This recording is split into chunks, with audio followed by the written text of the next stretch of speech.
अकिंचनार्तिमार्जनं चिरन्तनोक्तिभाजनं पुरारिपूर्वनन्दनं सुरारिगर्वचर्वणम्।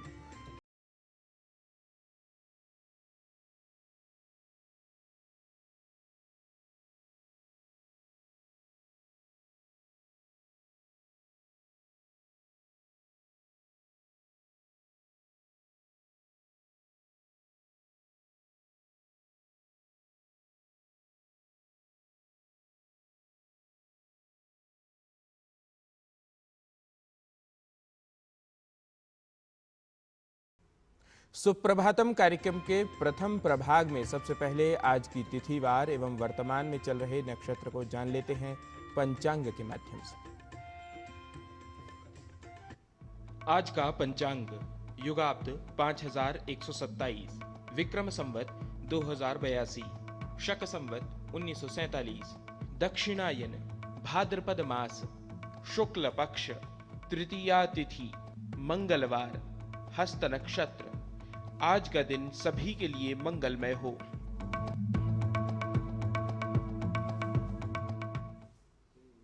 पंचांग के समानांतर अब सुप्रभातम में क्रम सुभाषित का क्या सिखा रहा है आज का सुभाषित, आइए देख लेते हैं। न च शत्रुरवध्येयो दुर्बलोऽपि बलीयसा अल्पोऽपि विषमल्पं हीनस्ते च।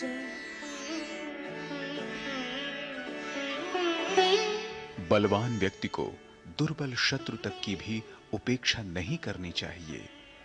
थोड़ी सी आग भी जलाने में सक्षम होती है, थोड़ा सा विष भी मृत्यु का कारण बन जाता है।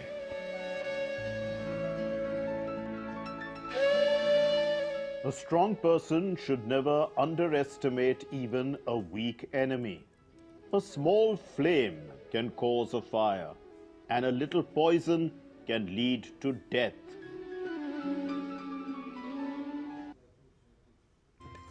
भारतीय ज्ञान परंपरा की श्रृंखला में आज विषय श्रीलंका में व्याप्त बौद्ध धर्म पर आधारित। बौद्ध धर्म श्रीलंका में कई शताब्दियों पहले भारत से ही पहुंचा। धीरे धीरे शुरू हुआ यह धर्म आज वहां अधिक आबादी द्वारा अपनाया गया धर्म है।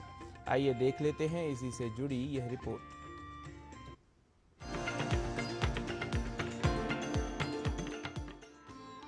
भारतीय ज्ञान परंपरा में बौद्ध धर्म का अनन्य स्थान है। बौद्ध धर्म बुद्ध की शिक्षाओं पर आधारित एक दार्शनिक परंपरा है। बोधि वृक्ष के नीचे सिद्धार्थ गौतम को प्राप्त ज्ञान ने न केवल भारत में अपनी छाप छोड़ी, बल्कि मौर्य साम्राज्य के शक्तिशाली राजा बौद्ध धर्म को अपनाने वाले सम्राट अशोक के पुत्र महेंद्र और पुत्री संघमित्रा द्वारा श्रीलंका इत्यादि देशों में भी यह धर्म संप्रेषित हुआ है। 20वीं शताब्दी में महेंद्र के द्वारा श्रीलंका बौद्ध धर्म ले जाया गया और उसके बाद उनकी पुत्री संघमित्रा बोधि शाखा के साथ श्रीलंका पहुंची और वहां बोधि वृक्ष का रोपण किया गया। आज श्रीलंका में 70% जनसंख्या थेरवाद बौद्ध धर्म को मानने वाली है। श्रीलंका में बौद्ध धर्म का सांस्कृतिक और सामाजिक महत्व है और वहाँ के लोग इस धर्म को अपने दैनिक जीवन का एक महत्वपूर्ण भाग भी मानते हैं। बौद्ध धर्म का थेरवाद श्रीलंका का सबसे बड़ा और आधिकारिक धर्म है। यहाँ अनेक स्थानों पर बौद्ध मंदिरों की स्थापना की गई है। वहीं यहाँ की अद्भुत स्मारक कला इस देश की धार्मिक स्थिति को और भी संपोषित करती है।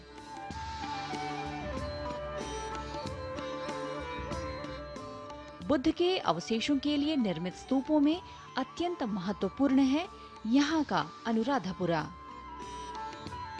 जहाँ बुद्ध के अवशेष स्थापित हैं, जिसको देखने लाखों की संख्या में लोग आते हैं। श्रीलंका में बुद्ध से जुड़ा सबसे बड़ा त्योहार है वेसाक पाया, जो बुद्ध के जन्म, ज्ञान प्राप्ति और महापरिनिर्वाण का स्मरण कराता है। यह त्योहार वैशाख मास की पूर्णिमा तिथि को मनाया जाता है, जिसे पारंपरिक रूप से भारत में बुद्ध पूर्णिमा कहा जाता है। इसके साथ ही इस देश में पवित्र पोसुन पाया उत्सव भी मनाया जाता है, जो बौद्ध धर्म के ऐतिहासिक आगमन का भी प्रतीक है। इस पवित्र अवसर पर हजारों की संख्या में भक्त मेहनताले पहाड़ी और अनुराधापुरा जैसे पवित्र स्थानों पर एकत्रित होते हैं।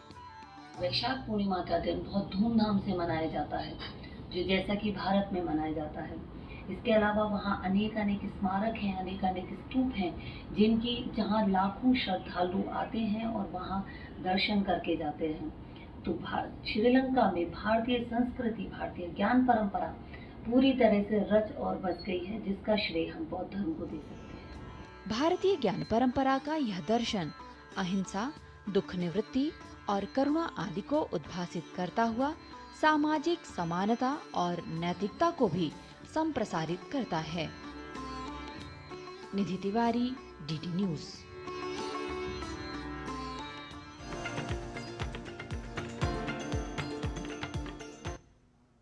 और कार्यक्रम में अब समय हो चला है एक अल्प विराम का। आप कहीं न जाइए, देखते रहिए डीडी न्यूज, जल्द लौटेंगे।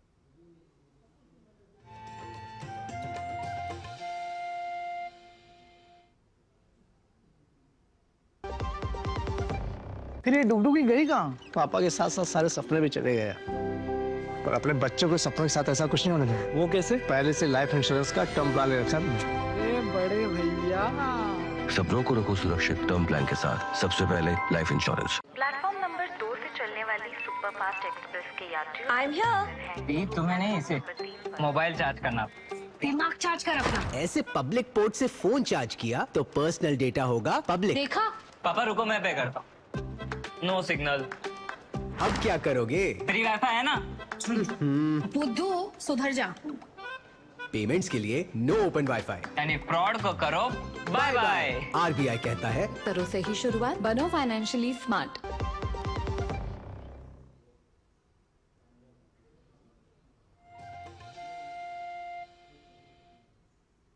और अल्प विराम के पश्चात पुनः आप सभी का स्वागत सुप्रभातम कार्यक्रम में अब बात स्वास्थ्य की समस्या होने पर लापरवाही करना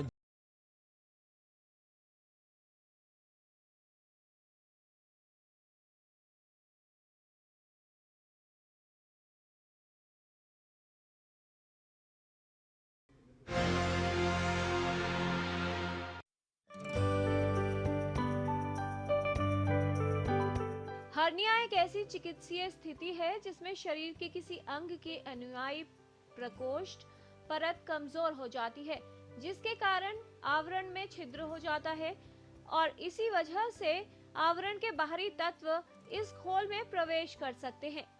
ये एक पीड़ादायक और आम स्थिति है जो काफी लोगों को प्रभावित करती है। हर्निया एक बहुत ही कॉमन प्रॉब्लम है हमारी सोसाइटी में। जब कभी भी उन्हें इंग्विनल रीजन में, जांघों के ऊपर वाले हिस्से में कोई सूजन दिखाई पड़े तो उनको हमेशा डॉक्टर के पास आना चाहिए। हर्निया जो ग्रॉइन में होते हैं वो दो तरह के होते हैं, एक इंग्विनल हर्निया बोलते हैं, दूसरा फेमोरल हर्निया है। फेमोरल हर्निया अनकॉमन है, फीमेल्स में ज़्यादा कॉमन होता है, पर इंग्विनल हर्निया बहुत ही कॉमन है। यंग एज में भी इंग्विनल हर्निया हो सकता है, पर आमतौर पर ओल्ड लोगों में या एल्डरली लोगों में जिनके मसल वीकनेस होती है या जो बहुत स्मोक करते हैं या जो हेवी वर्क करते हैं, ऐसे लोगों में इंग्विनल हर्निया होने के चांसेस ज़्यादा होते हैं। हर्निया तब होता है जब त्वचा के अंदरूनी हिस्से में कोई भाग किसी छिद्र से बाहर निकल जाता है या मांसपेशियां व ऊतक कमजोर हो जाते हैं और त्वचा की अंदरूनी परत से बाहर आने लगते हैं। हर्निया होने पर व्यक्ति को प्रभावित स्थान पर दर्द, सूजन, घुटन या जलन की भावना जैसे लक्षण उत्पन्न हो सकते हैं। हर्निया का निदान शारीरिक परीक्षण और कुछ जांच द्वारा किया जाता है। हर्निया के लक्षण ये होते हैं कि मरीज आपके पास हमेशा यह कहकर आता है कि जब मैं कोई काम करता हूँ या स्ट्रेन करता हूँ तो हमारे ग्रॉइन में एक छोटा सा सूजन जैसा निकलता है और उसमें गुरगुर की आवाज़ होती है, पर जब भी वो सोते हैं तो वो गायब हो जाता है। ये हर्निया का अर्ली स्टेज माना जाता है। हर्निया का मतलब होता है आते उतरना। भगवान ने छोटे छोटे ओरिफिस दिए हुए हैं बॉडी में, जिससे नॉर्मल एनाटॉमिकल स्ट्रक्चर नीचे की ओर निकलते हैं, पर ये कभी कभी किसी वजह से डायलेट हो जाते हैं, तो अंदर की चीज़ें जैसे आंत, फैट, ओमेंटम, ये चीज़ें नीचे उतरने लगती है और स्क्रोटम तक जाने लगती है। जब कभी ये स्क्रोटम तक पहुंच जाता है तो ये कंप्लीट हर्निया मानते हैं, और इस स्टेज में भी ये अंदर चला जाता है, तब ये रिड्यूसिबल बोलते हैं, मतलब अपने आप से रिड्यूस हो जाता है। इस स्टेज तक सर्जरी करना अच्छा रहता है, आसान रहता है।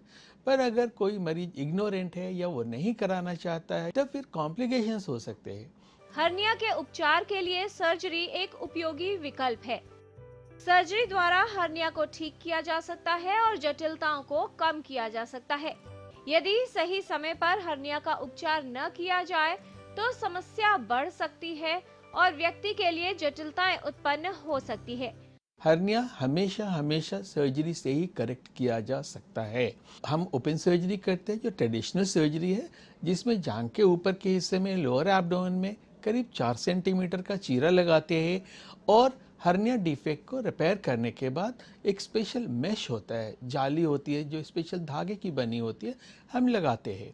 आजकल धागे मेश वाली सर्जरी सब लोग चाहते हैं और हम लोग भी करना चाहते हैं, क्योंकि मेश वाली सर्जरी में रिकरेंस बहुत कम होता है। दूसरा सर्जरी का मेथड है लैप्रोस्कोपिक। लैप्रोस्कोपिक सर्जरी से भी प्रिंसिपल सर्जरी का वही है, लेकिन इसमें कॉस्मेसिस ज़्यादा अच्छा है, रिकवरी जल्दी होती है, मरीज अपने काम पर ज़्यादा जल्दी लौट सकते हैं। सही समय पर सही इलाज द्वारा हर्निया को ठीक किया जा सकता है।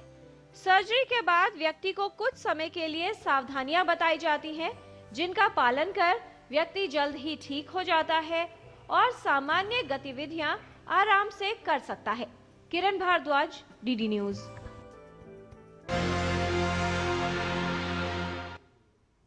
आधुनिक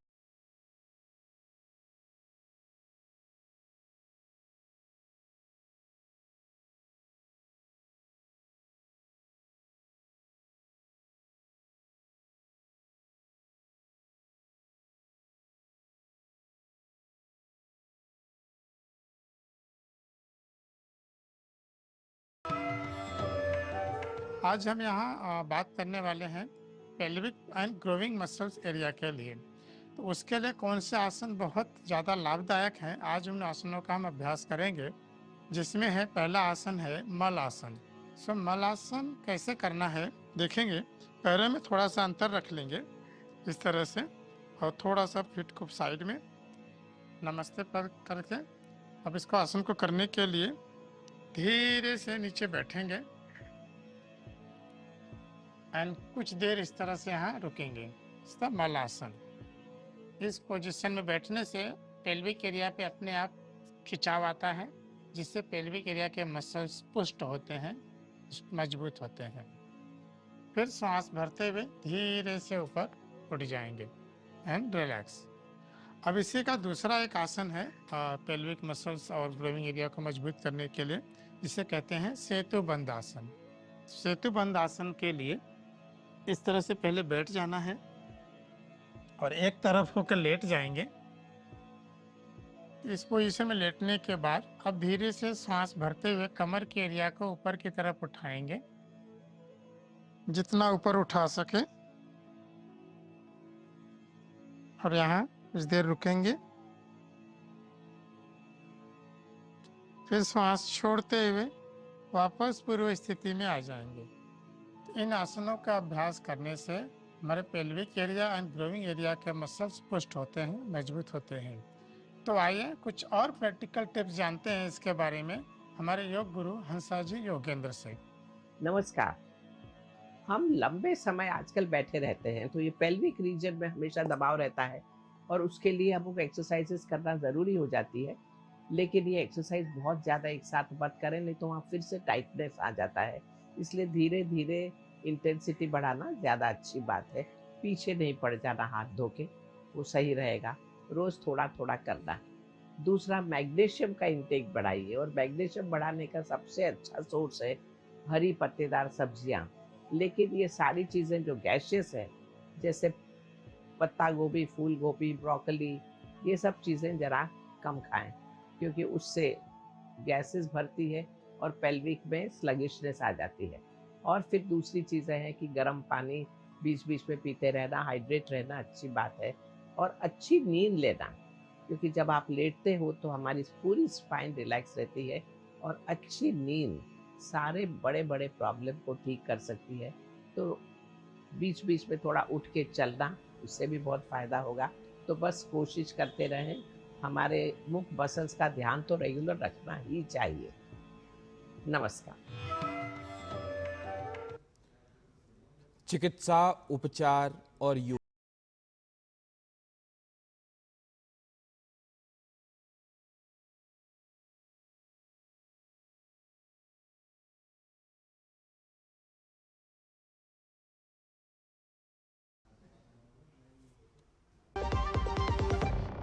टाइम पे खा लेना, और प्लीज बाइक धीरे चलाना जी। और ये तुम्हारी सेफ्टी के लिए। अरे एक बात तो रह गई। LIC? ये हमारी सेफ्टी के लिए। दिल की सुनो, LIC चुनो। LIC हर पल आपके साथ।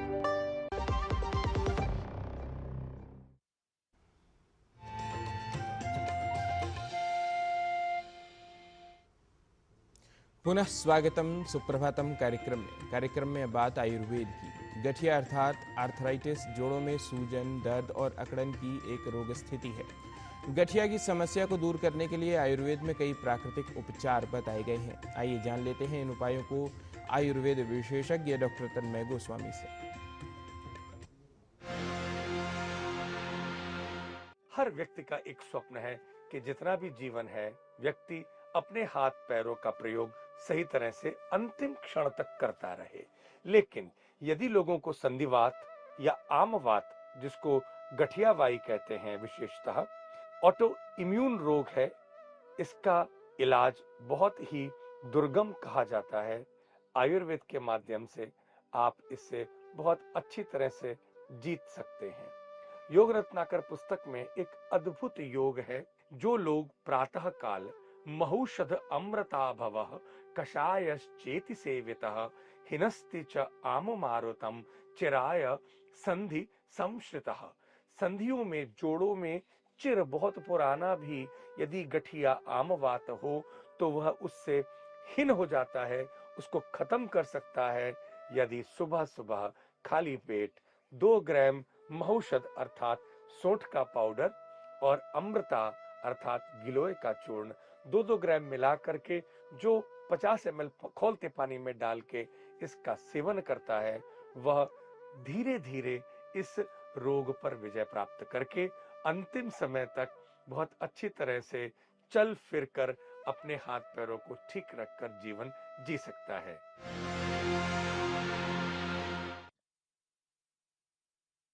ज्ञान प्रभाग के बाद कार्यक्रम में अब क्रम संस्कृत पाठशाला।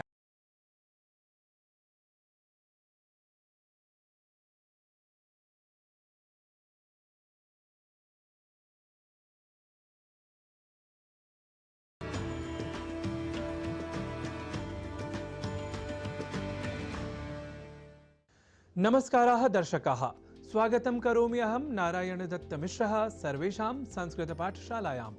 संस्कृत पाठशाला की कक्षा में आज शब्दों के शुद्ध उच्चारण और शुद्ध लेखन की श्रृंखला की चर्चा को बढ़ाते हैं। और आप यह जानते ही हैं कि इन दिनों आप न केवल शब्दों के शुद्ध स्वरूप के लेखन और पाठन से ही होते हैं परिचित, अपितु कुछ वाक्यों के अभ्यास के साथ भी आप उन शब्दों के संप्रत्यय को या समझ को दृढ़ कर लिया करते हैं। तो इसी क्रम में आपको याद ही होगा कि हमने आपको पहले ही शुद्धता और अशुद्धता के कई उदाहरणों के क्रम में चिन्ह को चिन्ह के रूप में लिखने और पढ़े जाने की कुप्रवृत्ति के बारे में बताया था। तो चिन्ह का चिन्ह के रूप में हम भूल कर भी प्रयोग न करें, इसके लिए कुछ वाक्यों के प्रयोग का हम कर लेते हैं अभ्यास। जैसे एक वाक्य है, महापुरुषाणाम पदचिह्नानि सदैव अनुकरणीयानि, अर्थात महापुरुषों के पद चिन्हों का सदैव अनुकरण करना चाहिए। वने भ्रांताय जनाय मनुष्य पद चिह्नानि उपकुर्वन्ति, अर्थात वन में भटके व्यक्ति के लिए मनुष्य के पैरों के चिन्ह उपकारक होते हैं। ऐसे ही एक और वाक्य ले लेते हैं। चंद्रमसि यत् चिह्नम तदपि सौंदर्यवर्धकम तदर्थम। चंद्रमा में जो चिन्ह है वह भी उसके लिए सौंदर्य बढ़ाने वाला कहा गया है। यहां हमने चिन्ह के उच्चारण और लेखन पर दिया है विशेष अवधान, अर्थात चिन्ह में अर्ध हकार के बाद न इस अक्षर का संयोग होता है, न कि अर्ध नकार के बाद ह इस अक्षर का। अर्थात हम इस शब्द के उच्चारण की ओर साकांक्ष हो तब हम आज की कुप्रवृत्ति के अनुसार इस शब्द से जुड़ी किसी तरह की अशुद्धि नहीं करेंगे।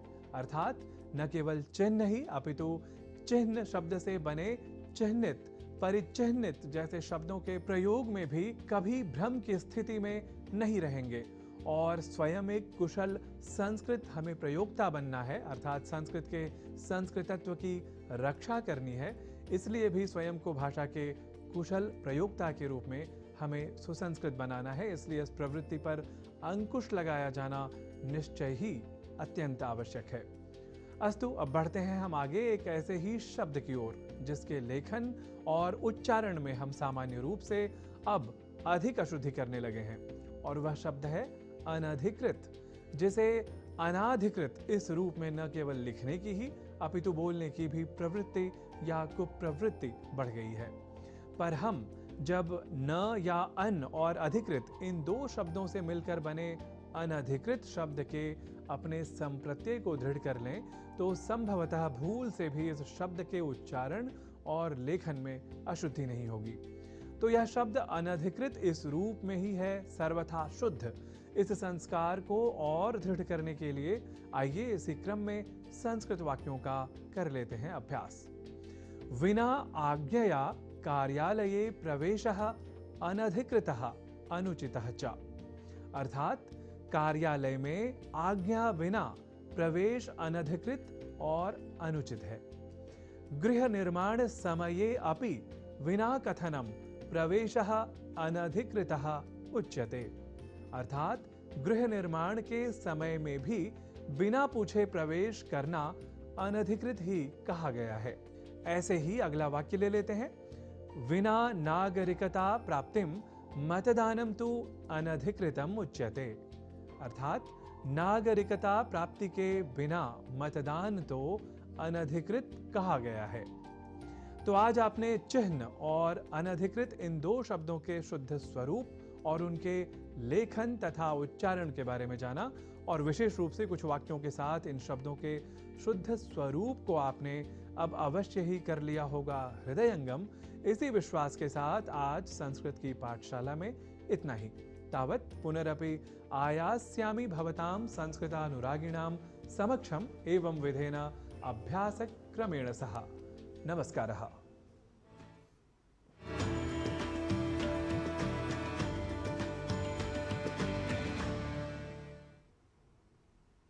मुदाकरात्तमोदकं सदा विमुक्ति साधकं कलाधरावतंसकं विलासिलोकरक्षकं अनायकैकनायकं विनाशिते भदैत्यकं नता शुभाशुनाशकं नमामि तं विना।